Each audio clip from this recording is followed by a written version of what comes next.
Ginunita ng graduates at non-graduates ng Philippine Military Academy ang mga natutunan nila noong minsan silang naging kadete ng institusyon. Yan ang ulat ni Lou Antonio ng PIA Iligan City, Lanao del Norte.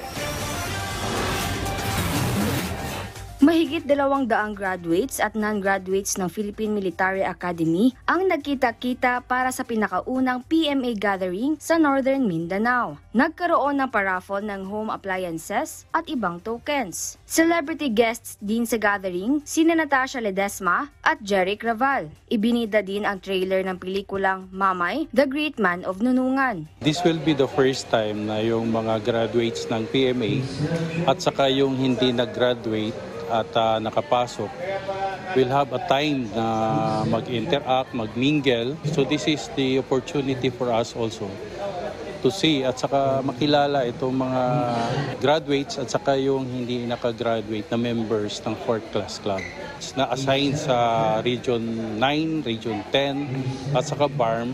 Malaki naman ang pasasalamat ni Mayor Marcos Mamay ng Nunungan Lanao del Norte para sa mga natutunan niya bilang isang dating kadete ng PMA Class of 2004. Who would have thought na magiging mayor po tayo without the discipline?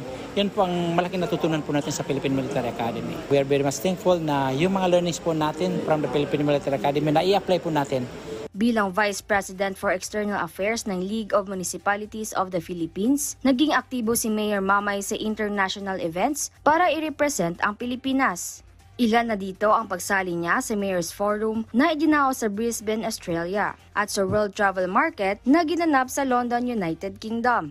Ayon sa alkalde, nakakuha siya ng maraming aral mula dito na maaaring magamit sa Pilipinas. Malaking tulong din ito sa pagpapaunlad sa turismo ng Nunungan na planong gawing wild berries capital ng bansa at magkaroon ng malawak na plantasyon ng strawberry, grapes at dragon fruit. Lou Antonio ng PIA Iligan City, Lanao del Norte para sa Bayan.